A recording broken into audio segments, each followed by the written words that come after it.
Right now on Upfront. On defense. Well, let me say it as clearly as I can.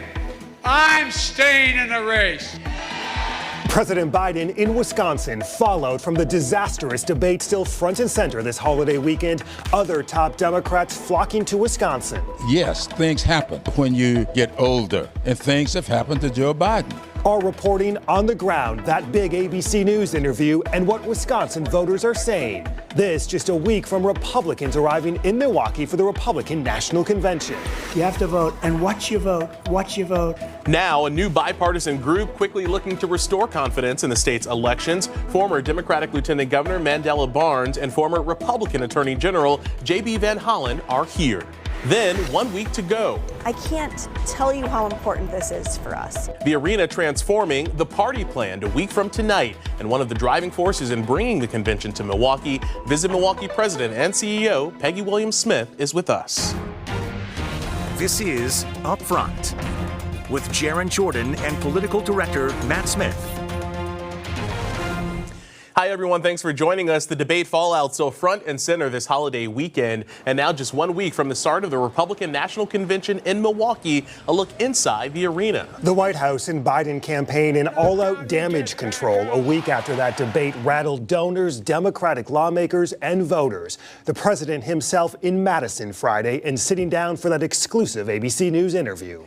Well, let me say it as clearly as I can. I'm staying in the race. A defiant President Joe Biden in Madison Friday. This weekend, post-debate panic intensifying among Democrats and donors. Walking into the Madison rally, one sign reading, "Pass the torch, Joe." Someone behind the scenes appearing to immediately pull him and the sign down. Biden feels he made a mistake that night. For me, it wasn't a mistake, it was evidence. And the evidence is that we need somebody younger. This weekend, the president's re-election campaign on the line. In Wisconsin, in what could be his most critical campaign stop of the cycle. So you're open to the possibility? Well, if it happens, it happens. That's not my choice, But I'm behind Mr. Biden all the way. But if he does leave the race, the Dems have a lot of really solid possibilities. Gavin Newsom in California, Governor Whitmer in Michigan, and some others too. And so I think this is absolutely still winnable, and we can't afford to lose this race. I was going to say, do you think he can still win Wisconsin, Biden? I think he can. Aides to President Biden here watching along in Madison. The campaign coming to the critical Democratic stronghold. Biden fiercely rejecting calls by those in his own party to drop out. Now watching his every word and misstep. Despite that some folks don't seem to care who you voted for, well, guess what? They're trying to push me out of the race. Well, let me say this as clearly as I can. I'm staying in the race. I'll beat Donald Trump. I will beat him again in 2020. Well, by the way, we're going to do it again in 2024. Are you behind him 100% still at this moment? Yes, I am. Why? Well, because I'm also 100% not wanting Donald Trump elected. No concerns after the debate and now donors and some lawmakers calling on him to drop out. I have some concerns, but my thought is basically that he sometimes tries to do too much, that he needs to settle down, take it easy, and just come forward with a strong message for the American people. What does the president need to do today and this weekend? Does he need to perform well? Yes, absolutely. I think he needs to perform well. I think after last week, we're all looking for a great performance out of him today. You're a young voter. What type of concerns do you have after the debate and all the fallout we've seen? I think my concerns aren't very high right now because I'm voting for an administration and I vote Democratic all the way. So no matter if it's Joe Biden, I'll vote for him. If it's anyone else, I'm voting for them too. Are you open to the possibility of him stepping aside and another Democrat taking his spot? Yes, I'm open to Biden going all the way. I'm supportive of that. If he makes the decision to step aside, I'm okay with that too. The Biden campaign this weekend also urgently needing to assure delegates to the convention in Chicago. If someone came to you and said, as a delegate, I want you to consider an open convention, you say what to them? Absolutely not. I became a delegate. You have to announce who you support when you decide to be a delegate. I said Joe Biden.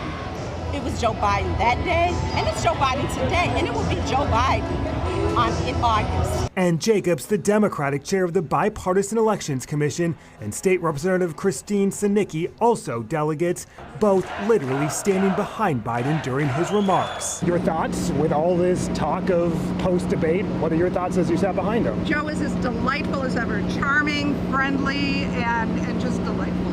You're 100% behind him? 100% behind him. No concerns? None. Why? He had a bad night, but he's been leading the country for 3.5 years. And what he has done speaks volumes. Do you have concerns? Nope. No. I have no concerns whatsoever. There's a lot of talk. Donors are fleeing. There's a lot of talk, but you know, we can't turn our back on him after everything he's done in the last 3.5 years for one bad night. He sounded good today. He sounded good in North Carolina. I think he's back. And you're fully confident he could serve another 4 years? I'm fully confident he can serve another 4 years. I'm a delegate, and I will be at the convention strongly supporting him. I was going to say, if someone said to you as a delegate, you should consider an open convention and push for that.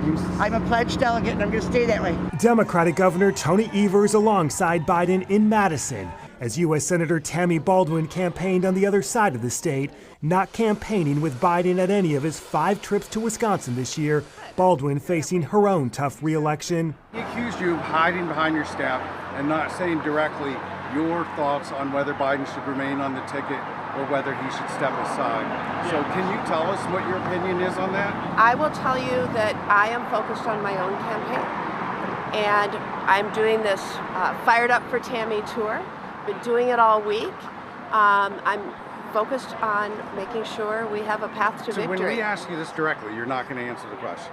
Look, it's not my decision. So you can't say whether you support keeping Biden at the top of the ticket or even letting him make the decision. It is his decision, and I'm focused on my own campaign right now. That's all we have time for. The stakes now incredibly complicated for party leaders. Are you ready to re-elect Joe Biden and Kamala Harris for 4 more years? Like Ben Wickler, chair of the Democratic Party of Wisconsin. I mean, kind of give me a reality check. What does the president need to do this weekend, not only with this stop, but the interview and the stop in Pennsylvania Sunday? The president is going to fire people up. And we've seen President Biden get knocked down and get back up before. We know President Biden can make the case for his agenda for freedom and for the working people of this nation and against Donald Trump. And I think what we're going to see today from President Biden is a crystal clear case on why it is so critical for people to get involved, to re-elect President Biden and Vice President Harris to get the job done, and to defeat the MAGA menace at a moment when it's gotten even scarier with the U.S. Supreme Court giving Donald Trump immunity for official acts, even if they break the law. You say knock down, but I mean, you know that this is a little different when you have donors coming out now and saying, listen, we're not giving any more money. There were moments in the 2020 primary where people were saying it's over for Joe Biden, and then he came back. He is able to fight his way through political challenges and make things happen that people thought were impossible. People used to say that it was impossible to have bipartisan legislation pass in this country, and he passed a raft of legislation that's led to billions of dollars of infrastructure investments here in Wisconsin. And we know President Biden is a fighter, and we know we're ready to fight by his side to win Wisconsin and win this election. As chair of the state Democratic Party, I mean, you have no concerns with any of the reporting we've seen in the last 42, 72 hours and the lack of support we've seen?